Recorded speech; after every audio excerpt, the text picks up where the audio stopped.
Hey, everybody, and thanks for joining us here again on Expanded Perspectives with me, Cam Hale, joining me. As always, today, Mr. Kyle Filson. How's it going, everybody? I hope everybody's doing good out there. We have got a treat today. At least for us, it's a treat. We always say that and I always think it's kind of a dumb thing to say, but, dude, we had a great time. Everything you say is pretty much a dumb thing to say. Anything that I say. Right? Anything that I say. Any and everything I say, folks, is a dumb thing. Trust me. If you don't believe me, ask my wife. We are going to have some crypto stuff. We are going to jump into a little New Zealand crypto. But before we do that, me and Kyle was talking about some crazy news stories. Yeah, let's get into some news. Did you see this over here at the BBC News? That NASA has started their year-long isolation in order to simulate life on Mars. How do you think that's going to go? I don't know, man. It's not something I would want to do. It says a team from NASA has been, they got a group of recruits, and they began living in a dome near a barren volcano in Hawaii to simulate what life would be like on Mars. Now, this isolation experience, which will last for 1 year starting on this last Friday, will be the longest of its type ever attempted. Now, experts estimate that a human mission to the red planet could take between 1 and 3 years. And the 6-strong team will live in close quarters under that dome, without fresh air, fresh food, or without privacy. They clothed themselves away at 3 p.m. local time on Friday, and any journey outside of the dome, they say the dome is 36 foot tall and about 20 foot in diameter. They say any journey outside of that dome will require a spacesuit, so they have to pretend like they're on Mars. And to see how it goes, let's listen to this clip. Touchdown confirmed. We're safe on Mars. This is how the NASA team celebrated when they landed a rover robot on Mars. It has informed scientists about the terrain and what it might be like to live there. But a mission to the red planet would take far longer than the usual 6 months spent at a space station. And that's where this next experiment comes in. 6 crew will live together in a dome on a volcano in Hawaii. It is the longest isolation test NASA has ever attempted. No fresh air, no fresh food, no privacy for a year. If they want to go outside, they'll have to do it in a spacesuit. They'll live in the likes of canned tuna and powdered cheese. The volunteers come from France, Germany and America. The men and women will have their own sleeping space and even a desk, but there is bound to be conflict, and how they deal with it, how they resolve their differences, could help determine whether or not humans eventually make it to Mars. Laura Bicker, BBC News, Washington.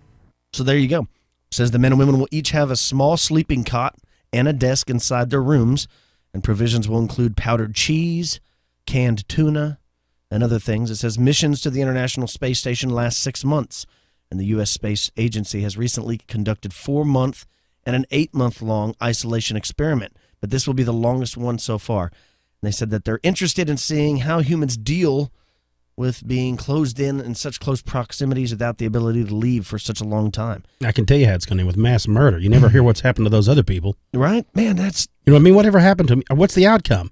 The 8-month people, they go crazy? Well, I don't know. Either that's right. You're either going to end up being really close friends or you're going to end up hating each other. That's the only two possible scenarios. Have you seen the new previews for the new Martian movie with Matt Damon, right? That looks awesome. I think that was a book. Oh, was it? I think it was a book. I want to say I heard I hope I'm not getting duped because the trailer looks really awesome. I want to see it. But you know how many times do you see the trailer and that's like the best part? Mad Max. I haven't seen that. Don't waste your time. You told me it was terrible. Don't waste your time. It's horrible. When they remake these movies that are really good, it's like, why? Like, what was the one you were just texting me today about? It's a remake. The Vacation. It's not really, it's a playoff of, but it's the new Vacation. Oh, it's not a remake? No. I'm not into those kind of movies. What's wrong with Chevy Chase? He's in it for a little while. Yeah, but it's not the same as the real one. It's just, come on, man. Wally World? You're exactly, and that's where they're going in this one. Yeah. It's not a real one. I don't know. And my other question is, too, why they got to put it in Hawaii? Why can't they put it in some place that's not pretty? Well, no, they're living on the edge of a volcano, so I think they're trying to simulate like nasty, terrible land. Surely there's not windows too where you can just look out and see the daylight and all. You probably it doesn't get into that. I wonder. You know what I mean? Because it'd be one of those deals. How messed up would it be if you didn't know what time it was? Yeah, no, that's an interesting question. Now that you bring that up, do they have to have like a special type of lighting in there to simulate vitamin D? I would think so. Because I'm imagining if you don't go outside for a whole year, I mean that could probably be really bad for you, right? Yeah, health wise, it would probably be really, really bad. I guess you could always take supplements. I got something strange here, Kyle, and we've talked about it and touched on it, and we touched on it and did a segment on it when it actually happened. But there's more weirdness. This comes from Gizmodo. Miss Maddie Stone writes about this, and it says the case of MH370 wing segment keeps getting weirder. And I could not agree more with that whole idea. When we first talked about this, we were like, well, where the heck did this come from? What the heck, people were saying, oh, this isn't real. This isn't the MH actual flight. And then they supposedly found a part of the wing just like last month. Exactly. This is what it is. This is when a wing section of the Boeing 777 washed up the Indian Ocean island of La Réunion last month. The Malaysian government quickly ascribed the part to missing Malaysian Airline 370. Right. There's been some ongoing investigation has failed to verify this. So it's not true. Well, this is where it gets a little bit strange. The Boeing engineers confirm that the wing segment belongs to a 777, and MH370 that went missing March of 2014 is the only unaccounted for 777. So you're like, that's it. What else could it be? It's over. And that's what it even says in the article. Case closed. The Malaysian Prime Minister, he figured that it was Razak, and he said, on the August 5th, he released a statement pretty much telling everybody it's closed. That's it. It's in the ocean. What's his name? Razak? Nahib Razak. Sounds like a superhero or something, right? Exactly. Minutes later, it says here that a French investigator countered the Prime Minister's remarks, saying that more tests were needed to conclusively determine the wing segment's origins. It says those test results were supposed to come within a day, then it became a few days, and now it's been several weeks. And here's the hang-up. Now, this comes from New York Magazine. It says the ID plate that should have been attached to the inboard edge of the flaperon is missing. So this plate is affixed to all 777 flaperons, and it ought to contain a serial number linking the part to the MH7 or the MH370. So they said, well, it's pretty much put the brakes on everything. It's not there, so they can't guarantee that that's what it was. But what else could it be? I mean, how many missing 777 wings are there floating around in the ocean, right? Exactly. But there's something else that's a little strange. This part of the wing is covered in barnacles everywhere. So it has to be in the water for a long time. Well, and it says that it would suggest that the wing segment has spent the last several months suspended, of course, beneath the ocean surface. But how? And this is actually written in there. It says, while it's easy to imagine a submarine or scuba diver hovering peacefully 10 or 20 feet below the surface of the water, this is not something that inanimate objects are capable of doing on their own. Either they are more buoyant than water, in which case they float, or they're less buoyant in water, in which case they sink. So how could a 6-foot-long chunk of airplane remain suspended beneath the ocean surface for a long period of time? And at this point, there aren't any simple, common-sense answers. The range of possible explanations at this point runs from as yet unidentified natural process to purposeful intervention by conspirators.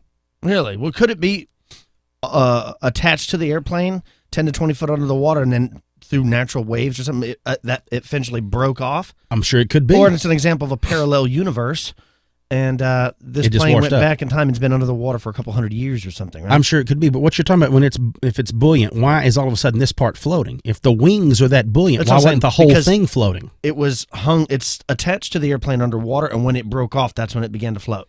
You know what I'm saying? I know exactly what you're saying, but what I'm saying is if there's two wings that are that large, why wouldn't that be, it would turn to float up? It's hard to suspend something perfect. A whole plane 10 or 20 foot underwater, you're going to see the plane. Yeah. Or the wing is going to break it. If it's that, the whole wing would be more buoyant than that part of the wing. I have no clue. Yeah, I mean, that's what makes it so crazy. It is. Is where does it come from? And what just so happens that there's no plate on it to link it to there. It just gets wackier. It keeps getting wackier. That's crazy. Did you see this on the Cryptozoology News? A man was chased by aliens on a Nevada road. Uh-oh. This comes from Wells, Nevada. It says a motorist claims that he was chased by a group of gray aliens, that he later found them dancing underneath the streetlights of a Nevada town in Elko County. You can't party in Nevada? I guess not. Is it? Well, yeah. Right? Why is he hating on them dancing under the streetlights? Of course you could party. It's Las Vegas, man. Right? It says the anonymous man. That's what worries me about the story. The anonymous man on Friday said that he was traveling from Idaho to Wells, Nevada, when he noticed a strange light behind his vehicle. He said it was around 2 a.m., and I was by myself in my truck with my dog. He reported this to the Mutual UFO Network. He said, my dog began growling, and I saw a small light coming from behind me, and I wondered, what is this motorcycle doing out here in the middle of the night? There was no noise. He said, when I looked back, he recalled, the unidentified light disappeared, coming back a few moments later. It did this several times, and the more I looked at it, when it was far behind the truck, the faster it came right behind my truck. Now, the eyewitness said that he felt very scared at this point because he knew that this was something unnatural, adding that the chase lasted for several hours. He tried to take shelter behind a truck driver. He says as he reached Wells, he stopped at a casino to use the restroom. That's when he says he spotted 5 creatures under a street lamp. He said they were skinny grays with big heads. They were dancing in the light. I rubbed my eyes and thought I had lost my mind. And when I looked again, they were still there. Now, the man claims that even though he revealed the UFO sighting to his family, he never felt comfortable enough to let them know about the little people until this last year. He said, I saw orbs on Ancient Aliens and those little people that other people have seen. Reports of strange lights and orbs referred to as undines by paranormal investigators are becoming more frequent, they say, as the majority of the population is now able to carry a camera in their pockets because of the invention of the smartphone. There's simply more people walking around with cameras. And he said that the sightings of these orbs has gone up. Now, he, of course, didn't have a video or a photograph of his sighting, but he claims that, he claims that this was real.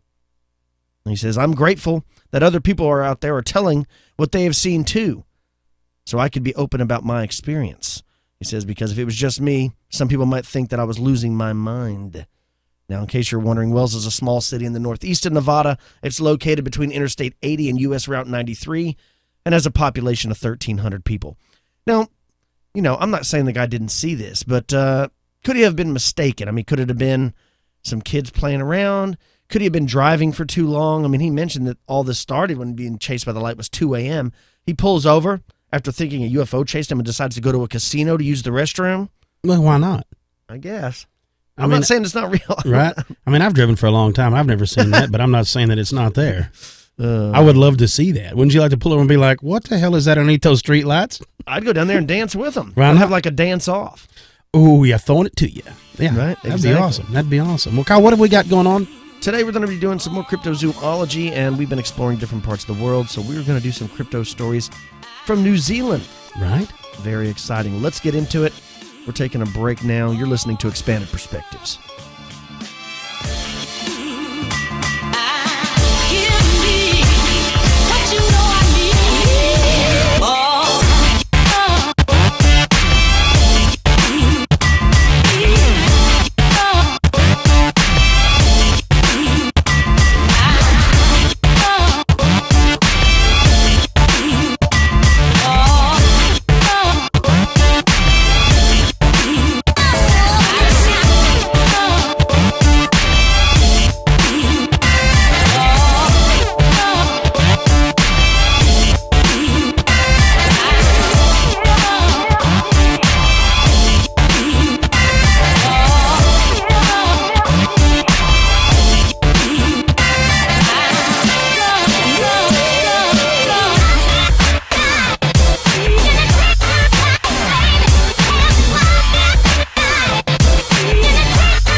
Okay, guys, on the last couple shows, we've been visiting different parts of the world, different parts of the globe, and talking about some of the cryptid, not cryptic, but the cryptid animals that live in those regions.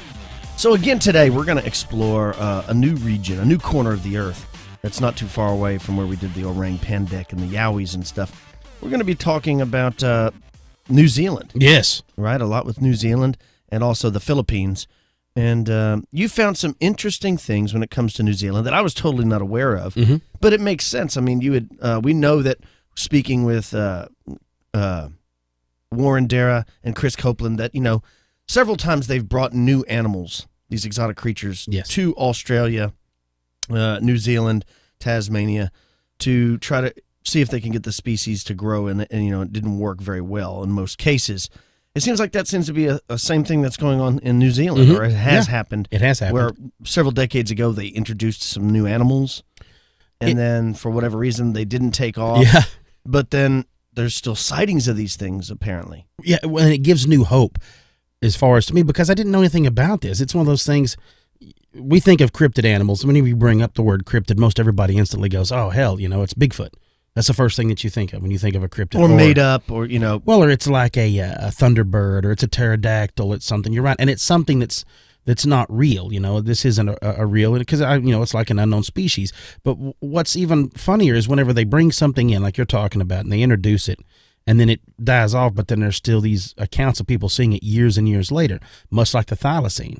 These accounts that Woz and those guys are looking to do, and we're going to talk about more of that on the closing of the show. But basically, I didn't know a lot of this stuff went down, and me and Kyle been sitting there talking about it, and we were kind of blown away before we get into these really crazy stories of these hairy men that they've seen in New Zealand. For those of you that don't know, they were trying to introduce Canadian moose into New Zealand in the early 1900s. Yeah, I had no idea. Me either. I mean, we're talking like in 1900 is when they were going to introduce them. They were trying to do it to help them out with, I believe it was to hunt along with red deer. So they could kind of get a sporting population going where people would come down there to hunt. And I guess, the area they were going to introduce this Canadian moose, I believe it's what they call around an area called Dusky Sound, is a lot like where it came from around Saskatchewan, where they brought these moose from. And, of course, they didn't take off. I mean, a lot of them, I guess the weather wasn't right. Something wasn't right. Anyway, they died off. Allegedly. Now, allegedly they died. And there was 14 of them on a ship.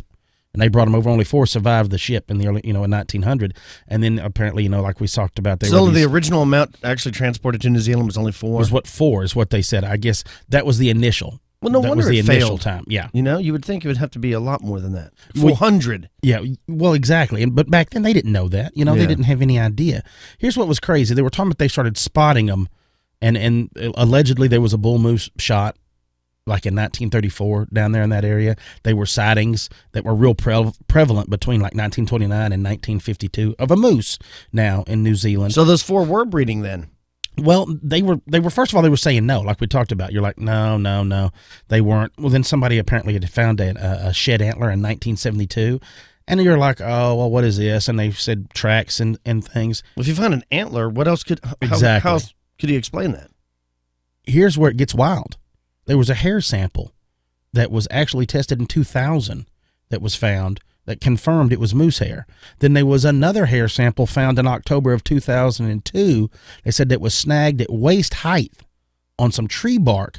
It was tested, and it was moose hair.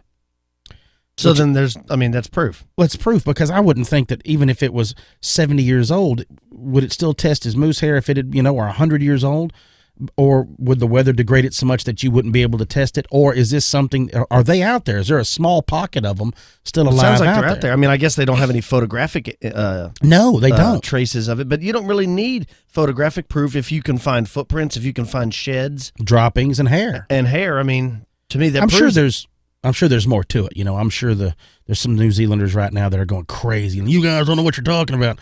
I'm sure that's going on because we don't. I mean, we're just really curious. Like, man, that is strange. But it always, when I find little tales like this, it always makes me feel good because I think about these cryptid animals of what we're fixing to talk about. And I think about the thylacine. I think about these things as these are known animals. And they're still hiding out there. There may be small groups of them, but they're still hiding. But like you brought up, we were laughing off air about the laughing owl. That's something that New Zealand has. We were talking about this. I'm not even sure how you would pronounce this thing, but basically it's like a giant gecko. And they also have a moa, these stories of these giant birds. And there's always, there's a New Zealand panther. And this kawaki is like a giant cat. And they also talk about seeing what looks like an otter. So you're like, I don't know what the heck is going on down there in New Zealand, but it's definitely interesting. You're like, man, I got to check some of these critters out because they were there. I guess a lot of them have been brought in, and things like we talked about. But there's definitely something here that I'm fixing to get into with y'all that I don't know if it was brought in. I don't know how it's like where it comes from. Like Kyle talked about, we're going to do a little poking around in New Zealand. Everybody knows that has seen any photographs of it. New Zealand's beautiful and a magical place. I mean, it looks untouched. And there's a reason it looks like that, because it was untouched for a long time, basically. I'm going to give you a few famous residents, Kyle. Lucy Lawless is from New Zealand. Oh, yeah? Xena, the warrior princess. Yeah. Russell Crowe. Yeah. Carl Urban. you remember who Carl Urban is, you'll have to watch the new Star Treks, is what I remember him from. He plays Doc in the new Star Treks. Oh, okay. Manu Bennett, he's from there. Rose MacGyver, Cliff Curtis, Zoe Bell, of course, Keith Urban, the other artist, and then Peter Jackson, the man that directed all the Lord of the Rings. And it's funny because Middle Earth is the area that is kind of what we're going to be talking about here. Auckland is the largest city. Wellington, they say, is the capital. And they say Mount Victoria and the South Islands Fjordland and Southern Lakes is where that Middle Earth is where he kind of set the Lord of the Rings. Now to let I've heard that, yeah. Yeah, now to let this, folks, give you an idea of what we're talking about here. 103,000 square mile place. There's 4.5 million people live there. This is a 2015 of June of this year's It's a very estimate. small population for such a large island, right? Exactly, yeah. Now, I looked up, because I wanted to know what they exported, because, the conspiracy side of you always wants to know, well, why would they hide something? If they know there's a creature out there, why would they hide it? Rugby players. Is that their number one export? All blacks. The Right. all-black rugby jackets. Got those Maori Yeah. clubs, right? Oh, With the shark teeth embedded into them. Right, yeah, and the That's shards not the number of one. glass. That's not No. the number one export. Concentrated milk What? is the number one export. And then it says sheep and goat meat, butter, rough wood, and then frozen bovine meat. What? We live in Texas. We don't have to buy frozen bovine meat. We got cows everywhere. That's right, exactly. So that kind of gives you an idea. Now, they say that New Zealand was one of the last major land masses that were settled by humans, and that radiocarbon dating, evidence of deforestation, and the mitochondrial DNA viability within the Maori populations suggest that New Zealand was first settled by Eastern Polynesians between 1250 and 1300 during like long series of voyages along the southern Pacific They're Islands. known as Kiwis, right? Yes, exactly. That's kind of what they're known as. Now, like we were talking about, there's the animals of New Zealand. It's kind of an interesting history because before the arrival of humans, which is less than 900 years ago, the country was completely free of mammals except those that could swim. Really? So anything, if a mammal could swim there, seals, sea lions, maybe whales, something like that, and even bats. But that was the only mammals. That's why there's flightless birds, things like that. There was really nothing to prey on them there. Now, what we're going to be talking about today, though, is a large, hairy, bipedal mammal. Yeah, once again, this part of the world seems to have its own version Exactly. of a, what else are we going to call it? A Bigfoot, a Sasquatch, a hominid, a hairy hominid. A hairy hominid, yeah. A hairy hominid. I mean, it seems like these things are everywhere. It How can you does. never hear about the other ones, though? I mean, unless you do some real digging, they never seem to bring them up. They may over there. You Well, know I'm what I sure mean? they do there, but I'm talking Yeah. about like normal, the normal vernacular of the normal person on the street. If you were to approach somebody, of course, everybody knows what Bigfoot is, Yeah. from a child to an old person. Mhm. But if you were to ask them, do you know what a urine is? They'd say, what? Mm-hmm. Do you know what a yowie is. yowie is? They'd be like, what? And maybe it's getting to be more where they would know it, because it's getting to be Maybe. where, like, even the Finding Bigfoot crew has gone and done a little stuff over there, something like that. But I How hope I many pronounce. seasons are they going to do that show? Could they please quit calling it Finding Bigfoot? They haven't found anything. How about just searching for, looking for, Yes. scaring off Bigfoot, something like that? I hope I pronounce this properly. Mohau, Moehau, but I'm going to call it Mohau. And this is what it's reported. It's reported to be a large, hairy hominid in what they say is the Coromandel Mohau range of New Zealand's North Island. Okay. Now, before we go, we like to kind of give a little backstories to this. Now, it was in 1970, there was a county councilor named Jay Reddy, and he told author Robin Gossett that the hairy Mohau was an exaggeration started simply from a joke, that it wasn't real. It was just a story, okay? Okay. Also, in 1970, Bob Gray, a fellow there, told Robin that the term Mohau monster came from the name given to a Yankee steam hauler that was used for logging in that area. Okay. Now, there's a book, New Zealand Mysteries, by Nicola McCloy, and this author says, no, that there were several sightings during the early 19th century. So that it's like, this can't be real. This is talked about before all these things you're claiming is why it was named that. And like earlier you had brought up that they had tried to get a population of moose in the area. Mm-hmm. So, I mean, I guess most people, for me, I don't think of New Zealand of this that kind of Sasquatchy looking territory, Mhm. but it really is. I mean, it's Mhm. much like the Pacific Northwest. Up around Canada, I mean, exactly. yeah, if you can think of, like you said, the filming of the Lord of the Rings movies. I mean, it does seem to be a very squatchy area. It does, yeah. You know? That's what I picture now. I didn't before, like you said. Yeah. But then you think back to some of the shots from the Lord of the Rings. You're like, ooh, that kind of would, you would And think you think that. about how underpopulated the whole island is. I mean, to me, and they had mentioned a large logging industry. Mm-hmm. Once again, are there cases of this? And then the logging, companies down there just don't want to bring it up. I touch on that. Okay. But it's a little different now. Now, some of the sightings that come from that Coromandel, they said may have come from an escaped gorilla. Now, they say, this is what comes from 1924, that there was a ship that was anchored there in Wai'aro, and it had a pet gorilla as a mascot, and that this mascot, he was drunk on mascot, that this animal, this gorilla slipped off the ship and just was never captured and was gone. So whoever was watching the gorilla did a piss poor job at that, and the gorilla got away. And they believe that some of these sightings, they were like, oh, well, that's what it came from. And they were actually some reports of seeing a gorilla. But people that also talk about that don't bring up the fact that it's a gorilla when they talk about this Mohouse sighting. Like I said, that being said, I was able to find one early sighting from that early, okay, from the early 19th century they talk about. And I did come across some accounts that seemed to be more than a joke or a boat name. Right. That you're like, I don't think they're messing around with that, but I'm going to bring this up.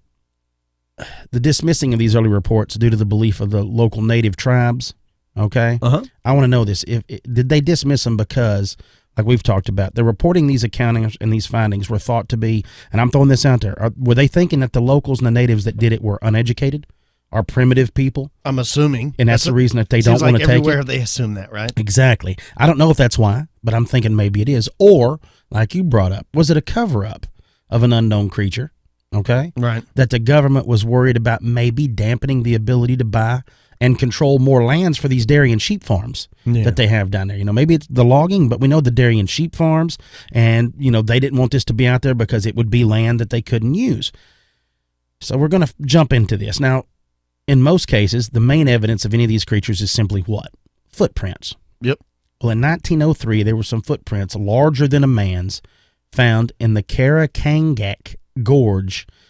There's no way that is properly pronounced in Coromandel. Good enough. It's all right. Good enough. That was in 1903. Now, in 1971, there was a trail of footprints very similar to that of a man's in appearance, only a little larger, was located on snow-covered ground that led into a zone of very thick brush on the hillside by a park ranger. So he came across these tracks and was like, what the heck is this? And there's no known bears to live in New Zealand, right? Nope. So there's, you know what I'm No saying? mammals, there's nothing man. that can confuse. No mammals unless they swam. Right. So what could... I mean, I know that they say even in the snow that sometimes as it thaws, it can distort the size. Well, and it's the double step where the bear's front paw goes down, the back pair goes down, it makes it look bigger. Well, that's why I was asking about the bears, but there's no reported bears living there either. So. Well, and they say that they're man-like. So undoubtedly, I'm thinking that they've got a curve. You can see where the heel goes. It looks more like that. Much less likely than here in the States or somewhere else. Yes. If you would see, large footprints. And so that's what my point was. Yeah.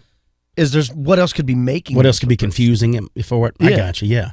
Well, in 1983, there was a deer hunter, and he came upon what he called man-like footprints. He said they couldn't have been more than an hour old along a riverbank in the Heffy River area there. Now, in 1991, there was a group of campers, and you're going to like this, in the Cameron Mountains there on the South Island. Now, get a load of this.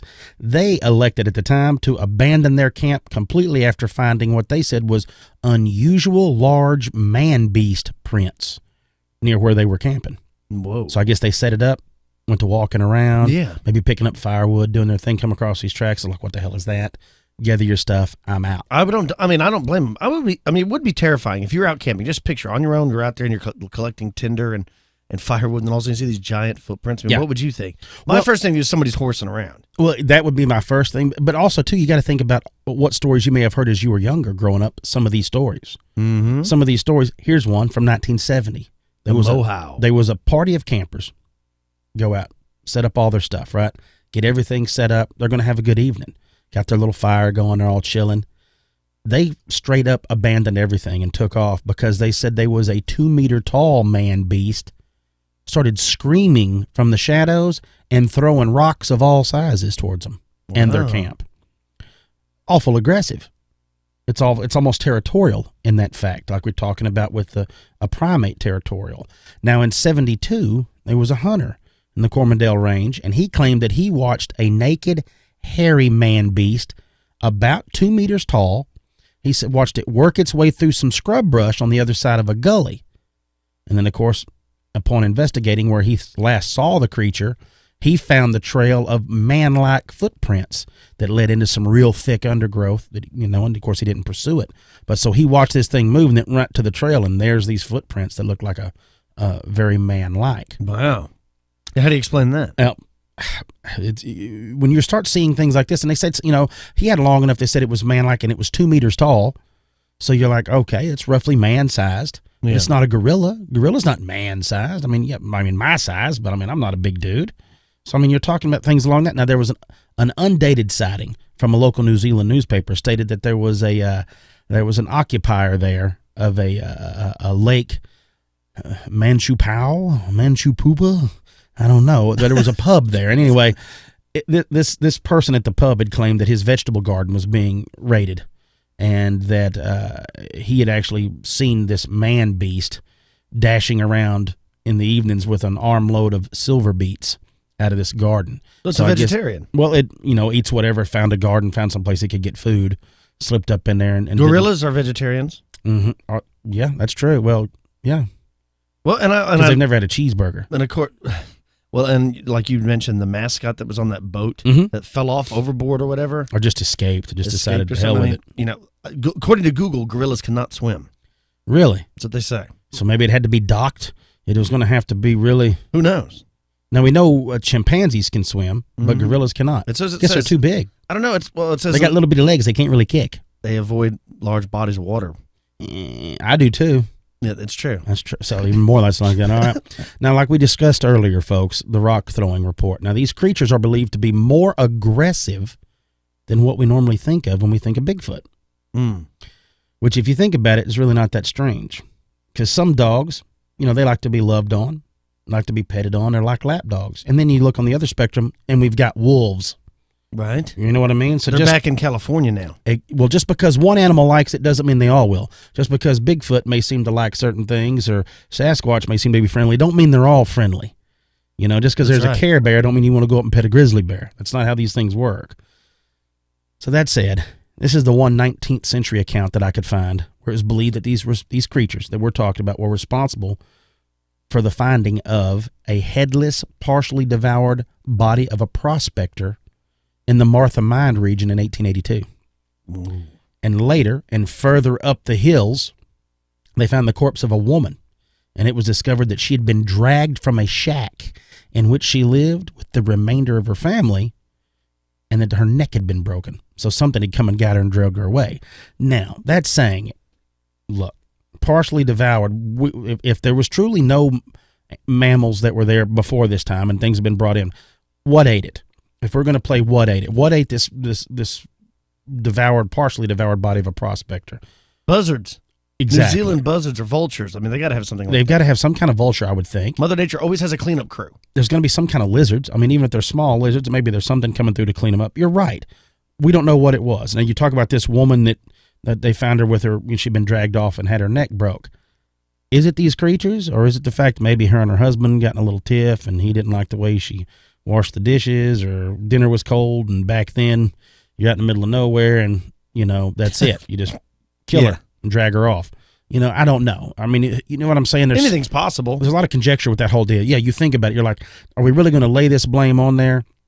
It's even brought up, too, that a lot of these accounts were due to keep people away from mining areas where you had staked your claim, and you start saying these stories are out there for these key people, so people don't slip up on private property and want to try to bump you off as they're afraid there might be some kind of creature. Could a large cat live there?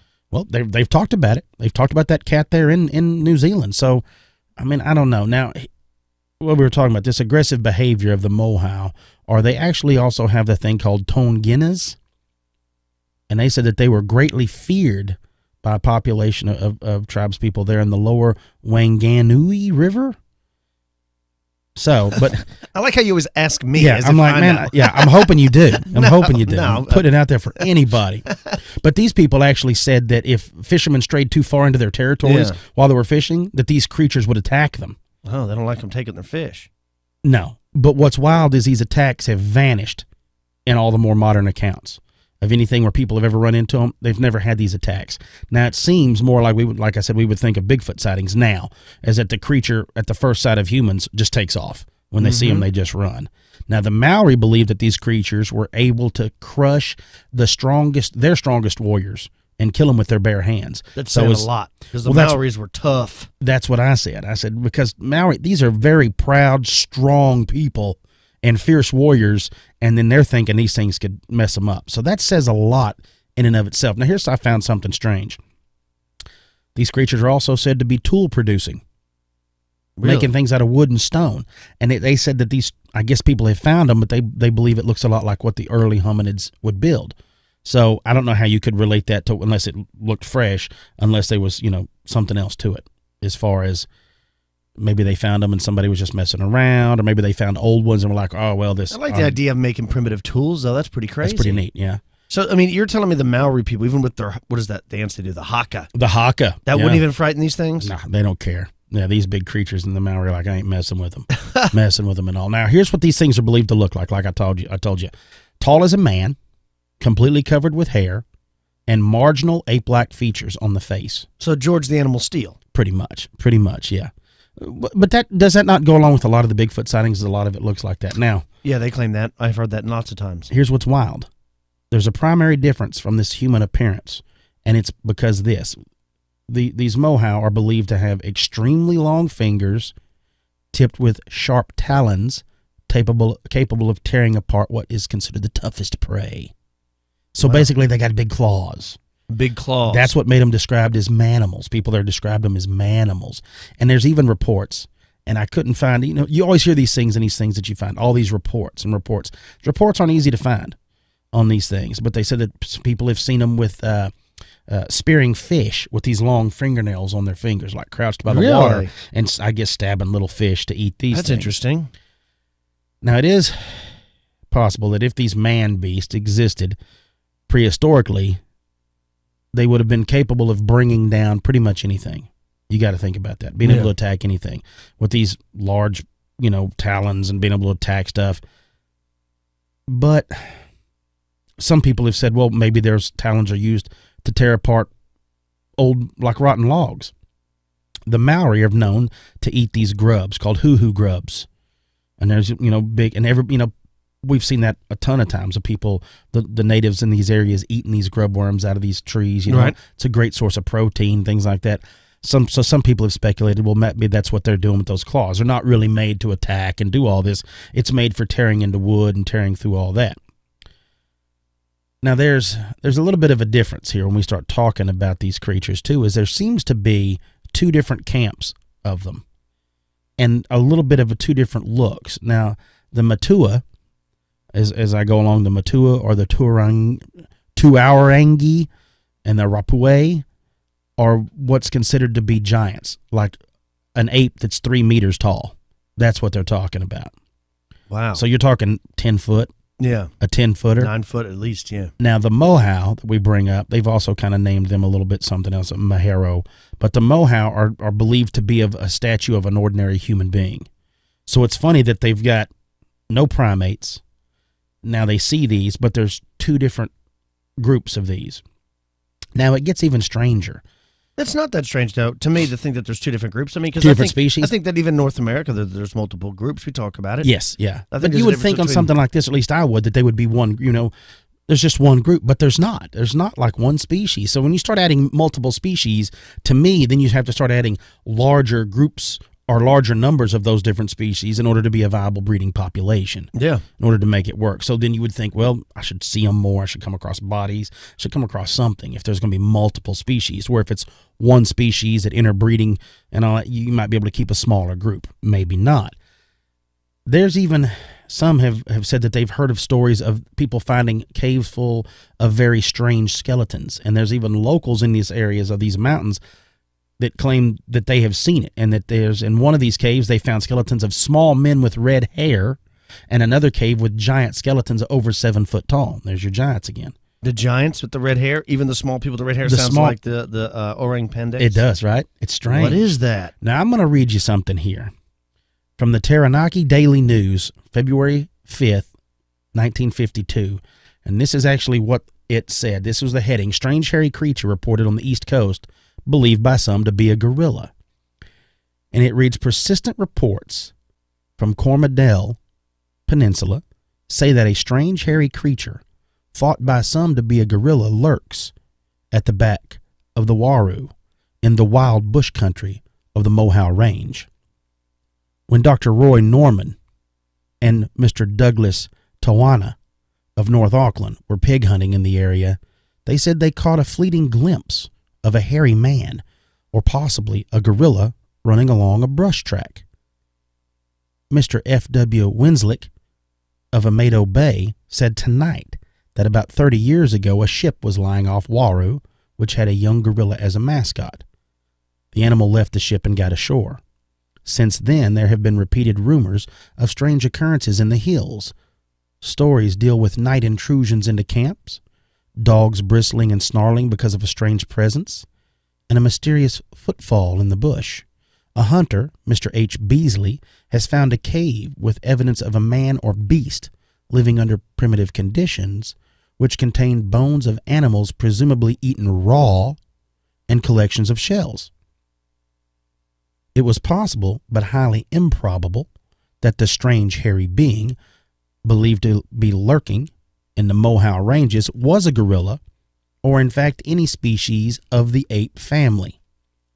The director, R.W. Roach of the Auckland Zoo, said that tonight, if the strange creature did exist, it was more probable a member of the baboon family. He would regard the story as more feasible if someone had discovered footmarks or nests in the treetops, very much larger than that made by any known bird. Mr. Roach completely discounted any suggestions that the cave that had been discovered by Beasley was likely to have been the home of a creature. All members of the monkey family lived in nests built in the treetops, although they spent most of their time on the ground, he said. Now, that being said, Kyle, there was a little anecdote to this. The Winslick boys, they say there, were of the Thames Coast, and I'm sure it's going to be Thames Coast, but I'm still calling it Thames. They said they were known as great storytellers in the local bar in that area. So people really didn't know how to go about believing some of this stuff. Now, like I told you before, at the time of a lot of this was going on, there was a lot of gold prospectors in that area. So the idea of the sighting of this primitive man beast was probably something that could have been used to say, don't go up there, there's a man beast. Also, too, and I wasn't aware of this, but there was a lot of illegal liquor distilleries up in that area. A lot of moonshine making going on up in those mountains, too. That could have been something, too, that they helped spread this, don't say that, don't say this. It's funny that you brought up the fact that a gorilla couldn't swim. Also, a gorilla's not going to be carnivorous. But just because it just got onto shore does not mean that it swam. So, I mean... Exactly, but it also doesn't mean it's eating meat in a cave. They don't eat meat. A baboon would. A baboon would? Yes. Or a mohau or whatever. Yeah. It's not, has nothing to do with the gorilla. It has nothing to do with it. Now, there was an article in a local New Zealand paper that told about a proposed Australian expedition to find this, what they were calling, like we said, the Mohau monster. Tour leader J.P. Gray, managing director of a large wholesale business, collected together a 40-person team to search for this monster. And like I said, the monster he's looking for, though, is a little different. It was described as a 7-foot-tall creature covered with silver-white hair and large pink eyes. And they say its body was very ape-like, with long, dangling arms and short, thin legs. They said its growl could be heard over a long distance. Well, when you describe that, that goes into thinking about these real skinny apes that people report seeing with the Sasquatch, the drawn down. The funny thing to me is the pink eyes, the large pink eyes and silver white hair. That's a little strange because most of the time you think of a brown or a black, not a silver white. Now, J.P. Gray actually quoted a Miss Vera Marshall of Sydney, and she had claimed that she had come face to face with the monster on a bush track when she and her husband were on holiday in New Zealand at the beginning of October of 69. She describes this creature as gorilla-like, and it took off into the bush when it saw him. And she added to the theory that the monster was a gorilla that escaped, of course, from this ship, because to her it looked very gorilla-like. But that's 60 years after. Yeah, this exactly. gorilla. I was just going to say that. There's no way that I mean, because it was probably a mature gorilla at the time that it disappeared off that ship. You're telling me that a whole 60 years later the thing's still running around? I don't think gorillas live that long. Well, my deal was always this, too. How would you keep a gorilla as a mascot? We all know how big and powerful they are. I've seen baboons kept as mascots in photographs of these African hunting villages and things where these baboons look like they're driving a Jeep and they got a hat on and all that. I've never seen somebody walking around with a mountain gorilla. We also have to take into consideration when a mountain gorilla was discovered. Yeah, well, according to Google, gorillas' average age is 35 to 40 years old. Okay. Now, we've talked even in the past about when gorillas were even discovered. Yeah, that's correct. They were not even discovered until 1902. Okay, so even that you're talking about, so they discovered this gorilla, then somebody made it a mascot and took it with them?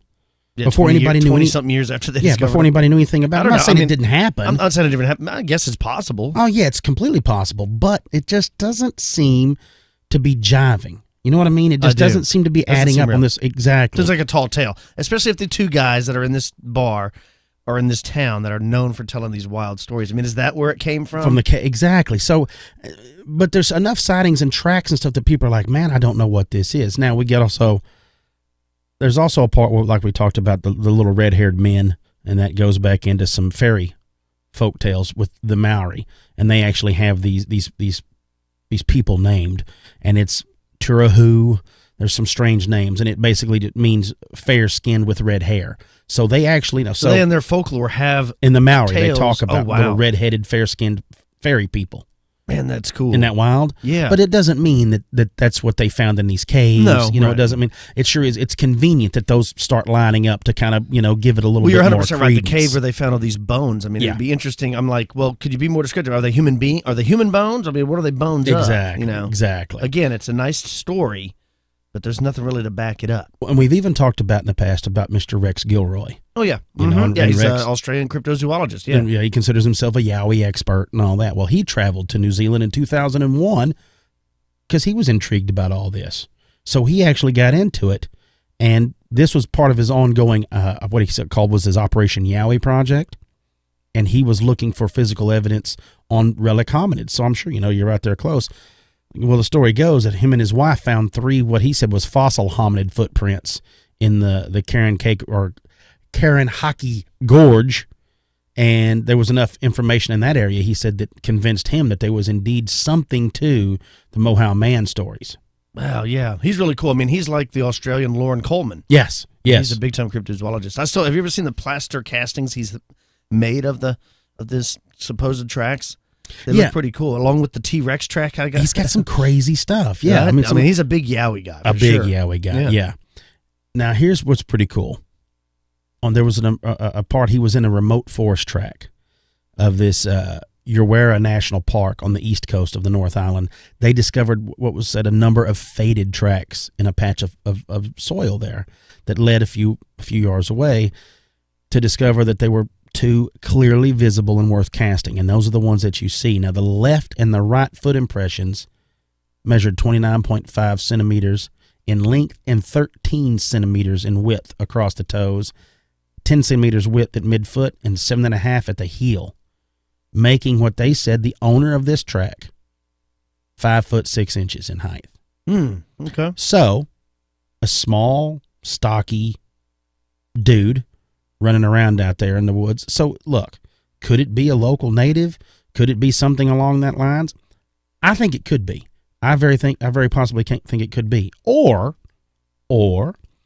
could it be that it is a relic hominid? It is something that's been there that these people, they weren't able to categorize, because even when the very first people came there, they couldn't categorize it. It was there and it watched them land.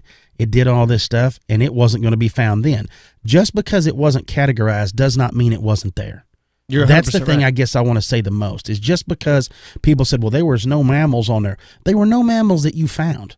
Maybe there's been no mammals. Okay, look, I can understand the argument, too, if they found zero remains, zero fossilized remains of any animal on this island ever, unless they swam there. I get that. We all know how much lower the oceans were, how much bigger that land area could have been. Maybe there was a small group that survived on that island and whatnot. Maybe they just haven't stumbled across these fossilized remains, if there is any of them. Maybe, let me throw this out there, maybe that's not how they take care of their dead. Maybe when these things die, they throw them in the ocean. Yeah, maybe, right? You know, who knows? Maybe they devour them. Maybe they do bury them. Maybe they pull them to pieces. We don't know. There's a lot of what ifs that go into that. You could argue it either way. You could argue that there's, like we've said about the Yowie, that there's no way this is possible. This doesn't exist. It's not physically possible. You know, it's not, scientifically it's impossible. But we don't know everything. Science isn't always right. We don't know everything like we like to believe. So there's always a little bit of that what if, and I think that's what makes it so fun, is listening to these tales of stuff that people have found and seen. I couldn't find any really crazy, I saw it run up to my car, I saw it this, I saw it that. Right. It all seems to be in a certain area, kind of like the Yeti is in a certain area. You never hear about the Yeti in other parts of Tibet. You hear it in this one area. That's kind of the way it seems. But the Maori themselves speak about it. Yes. So yes. Again, you know, we've brought it up before on the show. I mean, a lot of these times when these people start coming to the area, I'm talking about outsiders, and they wonder why the indigenous people of that area don't ever bring it up. It'd be like, because it's totally normal to them, they would never think to bring it up. Yes. It's not like Bigfoot is a big deal like it is now. I mean, if you grew up and you knew about an armadillo, would you feel the compelling need soon as some strangers from, you know, Ohio to tell them or about Florida, you want to tell them about them, maybe show them one? It doesn't occur to you because you don't know that those aren't normal for everywhere. You're 100% right. And then when you go to the ancient traditions and the people from long ago, native to the area, speak about it, like you talk about. They do the haka, it doesn't scare them off. Yeah. And they battled these things, you know, and they were much stronger than them. Maybe it's real. Why do we always discredit what the natives to an area? Why do we always think that we're so much smarter than them? They're so much primitive, and just because they're primitive, it means they're not smart or they're uneducated. So it's the there's nature cases. of humans. Yeah. There's cases that there is very primitive people that aren't smart and that aren't educated. Yeah, I agree with that. I completely agree with that. But that doesn't mean that they don't know what's around them. They're not walking around staring at the sun with their mouth open catching flies. That's not how this works. Just because education doesn't always mean that you're smart. It means you're educated. Yeah, very interesting. I love these stories. I've never really even heard of it. So I'm blown away. Good job. Let's take a break, folks. You're listening to Expanded Perspectives.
All right, folks. Hope you enjoyed that. I had a great time discussing it. It's something new. It's something different. It was, I don't know, man. I like to think about that stuff and, I don't know, expand my perspective. I don't know. Yeah. It's always interesting to learn about new cryptids in different parts of the world.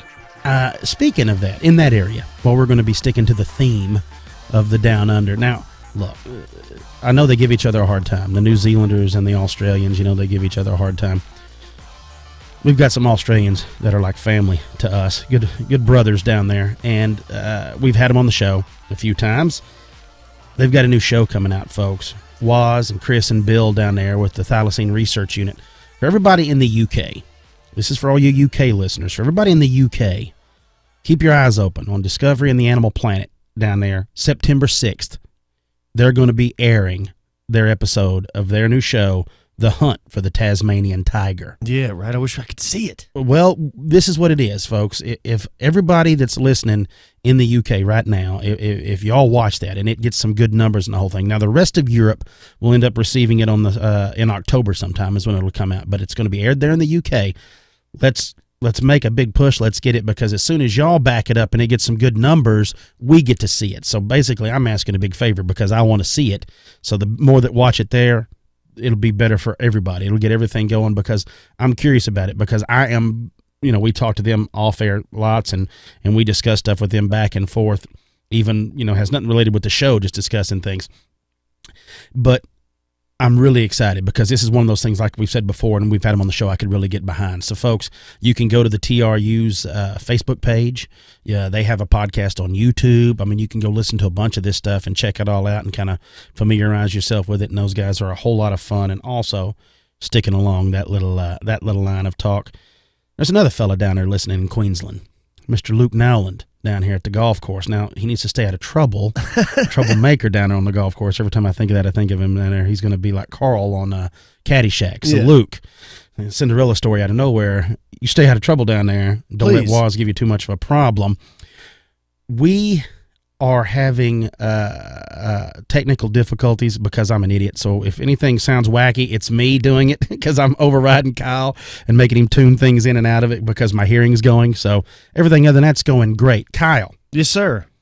You said you may have something funny for us. Oh, no, it's nothing funny. It's something very serious. Did you see where David Paulides has released his new book? Oh, Missing 411. Really? A Sobering Coincidence. This just came out. I just ordered our copies. They should be here this week. Very interesting. It's called A Sobering Coincidence. A Sobering Coincidence. Now, this is his 5th book in this acclaimed series, and this new book has 127 new cases in it. 62 different colleges and universities are represented. Of missing people, like in a city.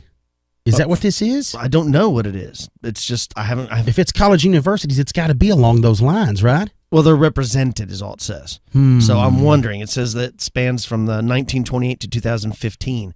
And it's from different countries. I mean, it's from the United States, Canada, France, Spain, and even the UK. So I can't wait to get it. If you haven't read any of his other books, I suggest each and every one of those, the Western United States, the Eastern United States, North America and beyond, and, of course, the other one that we just got not too long ago, The Devil's in the Details. Yes. Excellent books, all of them. Very shocking, very interesting. Along with the Missing 411, I'd like to bring up several of our listeners have sent us this Reddit link. Yes, thank you to everybody. We've gotten bombarded by that by several people. Right. Now, the search and rescue team leader that's been writing his stories on Reddit about the staircases and stuff in the woods that are appearing. Very interesting. I will say that I don't necessarily know that it's real. I know that even David Paulides himself had said that he's not saying it's not real either. He said he would love to talk to the guy, interview him, and try to vet some of his claims. Yes. But from what I've seen so far, I don't necessarily believe it's real. But it may be. They are very interesting either way, very creepy either way. I'll put links to it in the show notes. But I just wanted to thank everybody for bringing that up. We appreciate stuff like that. I mean, that's what... I love it. I love it too, yeah. But you're right. 100% is, look, and everybody, thank you so much for sending us those. And we get links from everybody. Yeah. And Appreciate all Matthew and all those guys that send us stuff. Thank you all so much for sending us those links and gives us stuff to look into. We got great emails from you guys. I'm with you. I've read it, and it's almost, I know this is silly, but it's almost like it's too perfect. It's almost too strange. And like I told you, that there's a story that comes from there where they talk about finding a staircase in the woods a long ways, and people acted like, oh, let's, don't go near that and all this, that, and the other. And I told you that was the first thing that was like a red flag to me. It's super scary, super creepy, but I don't think that it's real, right? I mean, that's the thing. Look, I'm not going to pass judgment. It's too early. This just came out. This guy just started writing this stuff. I'm sure in the next couple of weeks we'll know more. But anyways, there'll be links to it in the show notes. You can go over there and check that out. Yeah. Katie sent it to us. Katie from Austin, thank you so much for firing that off. She was the first person. Yeah, she was number one. After that, we got about 12 more people that sent it to us. Also, on the David Paulides, I just want to mention, please don't go on Amazon or anywhere else to buy his books for some odd reason. They're always like super overpriced. Just go to his website, canammissing.com. I'll put links to it there. And you go over there, I mean, you can buy the book. It's like $24. And folks, he is coming on. He's just been busy. Been busy working on all that stuff with the movie, the whole thing. We are going to get him on. We're just, we're not sure when. We're just working back and forth to make sure all of it works out. So yeah, awesome, man. It's been great. It's been fun. It has been really cool. I love everything that all the news stories that people sent us. Please keep that up. If you have any interesting experiences that you'd like to share, any show ideas, any guest ideas, you can email the show expandedperspectives@yahoo.com. Cam, is there anything else that we need to bring up? We're going to be going, like we said, with everybody to the Paradigm, so get ready. If anybody's coming up there, we want to be able to hang out with everybody there. And we are closing in on our 2-year anniversary. Are we really? Yeah, we're gaining on that whole thing. So, yeah, in the next couple of weeks, folks, we'll be celebrating 2 years on this show. So, yeah, that's pretty crazy, right? Man, I can't believe it's gone by that fast, right? It's like a marriage. Look. Yeah. You're going to have to give me a hug after this. Yeah, I will. No All right. problem. I love Nice. hugs. You All like right. hugs? I Who love doesn't hugs. like hugs? You don't like hugs. Yeah, speaking of that, go give somebody a hug, folks. Absolutely. Go give somebody a hug. Buy somebody something nice and cold to drink. Unless you're down there where it's cold, buy somebody something nice and warm to drink. That's right. That's right. Don't forget, if you like Expanded Perspectives, you can always go on iTunes, write us a nice review. Thank you to everyone that's done that already. And also, if you want more Expanded Perspectives, don't forget we do a Thursday show, Elite Show, Expanded Perspectives Elite. You can go to the website, expandedperspectives.com. Click the tab in the top right button. Signing up is easy. $5 a month, $55 a year, and you'll get an extra show just like this one. Yep. It's not any different. It's another hour of me and Cam bringing up interesting topics. Yeah, in the last couple of weeks, we've done episodes on spontaneous human combustion, the Maori Island incident, more haunted highways, more black-eyed kid stories, the mysterious death of Zygmunt Adamski, some camping stories, haunted plantations of the South. You get the idea. Yeah. It's just like the show, but just a continuation of the show. So if you like that, go over there and sign up. Cam, you got anything else? One more thing before we wrap this thing up. I want to say congratulations to a great listener and a good friend of ours, Miss Janet Walker. For getting congratulations. married. Miss Homesick Honey got married. So congrats to you. I'm not even sure of your maiden name or your new married name or what Joe's got going on. But anyway, so congratulations, girl. Stay out of trouble. That girl had some fun you look at the pictures on the cruise ship that she went on. I bet that cruise ship was like, we're going to have to put her in lockup. Folks, thank you so much for joining us here today. Absolutely. We had a wonderful time. We love all y'all. Take care. For all you elite listeners, we'll talk to y'all this coming Thursday. We're probably going to go down the cryptid spiral staircase a little bit deeper again on that and have some more fun. But for everybody else, y'all have an awesome work week. Try to stay safe. Make sure the kids are back in the grind for school. We'll see y'all. Have a good weekend, and we will talk to y'all again on Monday. That's right. I'm Kyle Filson. He's Cam Hale. Thanks again to Derek Smith of Pretty Lights for providing the music, Inner Traditions, New Page Books. You know who you are. Have a good week, everybody. The future none can see.